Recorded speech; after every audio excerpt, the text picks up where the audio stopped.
Tu t'es déjà demandé pourquoi certaines personnes ont des aloe vera énormes, débordant de rejets et d'un vert éclatant, alors que le tien stagne, voire déprime carrément dans son coin, comme s'il en voulait à la terre entière? Si t'as l'impression que peu importe ce que tu fais, aucun bébé rejet ne pointe jamais le bout de son nez, aujourd'hui c'est ton jour de chance. Je vais te révéler un petit secret que beaucoup de pépinières utilisent en coulisses, sans jamais vraiment le crier sur tous les toits, et il y a de fortes chances que tu l'aies déjà chez toi, planqué dans un placard de cuisine, entre les épices oubliées et le paquet de levure périmée. Pas d'engrais hors de prix, pas de produits chimiques compliqués à prononcer, juste de la cannelle. Attention quand même, la cannelle toute seule ne fait pas de miracle si tu ne sais pas exactement comment l'utiliser, et c'est justement ce qu'on va voir ensemble, étape par étape. Avant de commencer, si t'aimes ce genre d'astuces simples et redoutablement efficaces, un petit like et un abonnement m'aident énormément à continuer ce genre de contenu. Voilà, c'est dit, on peut passer aux choses sérieuses. Le vrai problème avec l'aloe vera, c'est qu'on le comprend mal depuis le début. Beaucoup pensent que parce que c'est une plante, il lui faut beaucoup d'eau et une terre toujours humide, un peu comme n'importe quelle plante verte du salon. Erreur numéro 1, et c'est justement celle qui tue les racines et bloque l'apparition des rejets. L'aloe vera est une plante grasse, elle stocke déjà l'eau dans ses feuilles bien épaisse, elle a littéralement sa propre gourde intégrée. Si la terre reste détrempée, les racines pourrissent, les champignons s'installent et la plante arrête totalement de penser à se reproduire. Elle est trop occupée à essayer de survivre. C'est là que la cannelle entre en scène. Ce n'est pas juste un condiment pour tes gâteaux, c'est un fongicide naturel, un antibactérien et un vrai stimulant pour les racines. Appliquée sur la terre, elle crée une sorte de barrière invisible contre les champignons qui empêche les rejets de naître. Et en plus, elle pousse la plante à donner la priorité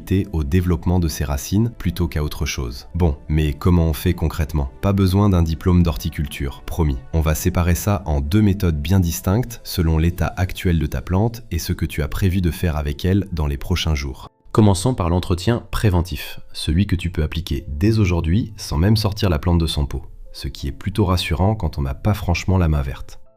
Regarde bien la base de ton aloe vera. Si la terre est tassée ou qu'elle a une teinte un peu blanchâtre, c'est le signe d'un excès d'humidité, voire de champignons qui commencent déjà à s'installer discrètement sans prévenir. Prends une bonne cuillère à soupe de cannelle en poudre, la vraie, celle sans sucre ajouté, pas le mélange à cappuccino planqué au fond du placard, ni la version épice de Noël avec de la muscade dedans.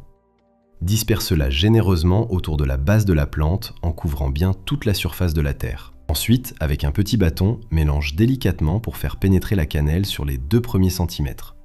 Pourquoi c'est important? Parce que la cannelle agit comme un agent cicatrisant. S'il y avait une petite coupure ou un dommage sur les racines à cause d'un excès d'eau, elle referme la plaie et empêche la pourriture de continuer à grignoter la plante, tranquillement, comme si de rien n'était. Maintenant, parlons de la deuxième méthode, celle qui est franchement la plus costaude pour faire exploser les rejets. Elle est parfaite si tu rempotes ton aloe vera ou si tu remarques qu'elle a déjà une belle taille sans jamais se reproduire, comme si elle attendait un signal qui n'arrive jamais. En sortant la plante de son pot, regarde attentivement les racines. Si tu en vois des noires ou molles, c'est qu'elles sont mortes. Coupe-les sans hésiter avec des ciseaux désinfectés. Pas la peine d'avoir peur, une racine morte ne va pas ressusciter avec des sentiments et des encouragements. C'est ici que la magie opère vraiment. Avant de replanter, prends de la cannelle en poudre et recouvre complètement la base de la plante et les racines qui viennent d'être taillées. Autrement dit, tu enrobes carrément le pied de ton aloe vera de cannelle, façon beignet, sauf que personne ne va le manger. Ça fait 2 choses en même temps. Ça élimine les spores de champignons présentes dans l'ancienne terre, et ça envoie un signal biologique à la plante lui disant qu'il est temps de repartir et de s'étendre. Quand tu remets tout ça dans un nouveau pot, assure-toi que le substrat draine bien, idéalement un mélange de terreau et de sable de rivière ou de perlite.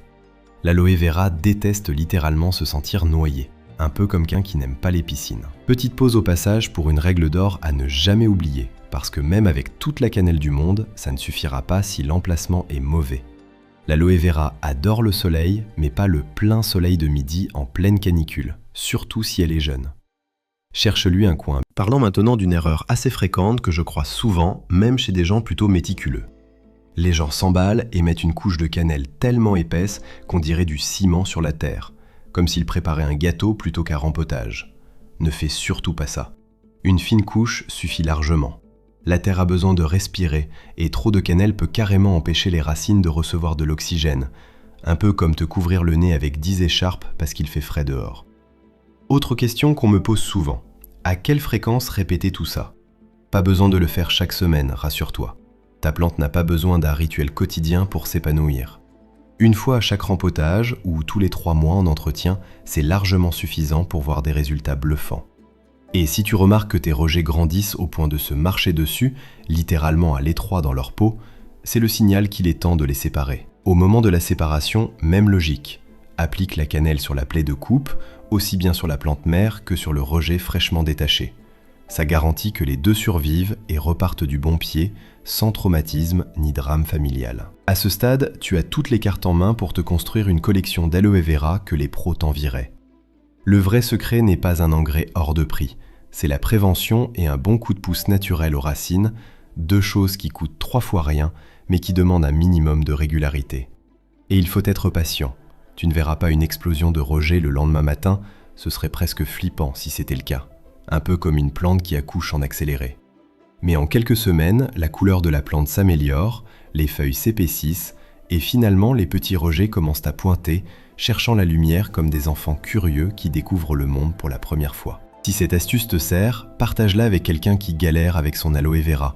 Tu vas littéralement lui sauver sa plante et probablement lui sauver la face devant ses invités qui commandent toujours ce pauvre pot tout tristouné dans le coin du salon. Et si c'est pas encore fait, abonne-toi et active la petite cloche pour ne rater aucune astuce de jardinage pratique. Pour finir en beauté et attirer un peu de cette énergie de croissance chez toi, je te propose un petit rituel un peu bête, mais qui marche bien pour l'algorithme et pour ta motivation. Va dans les commentaires et écris « Mon aloe vera va devenir énorme ». Oui, exactement comme ça. Ce commentaire, c'est un peu ton engagement personnel envers ta plante, et ça aide aussi la vidéo à atteindre d'autres personnes qui, comme toi, rêvent d'un aloe vera géant plutôt que d'un petit malade tout ratatiné.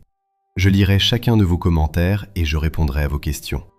Merci d'être resté jusqu'ici, prends bien soin de tes plantes, profite du processus et on se retrouve pour la prochaine aventure jardinage.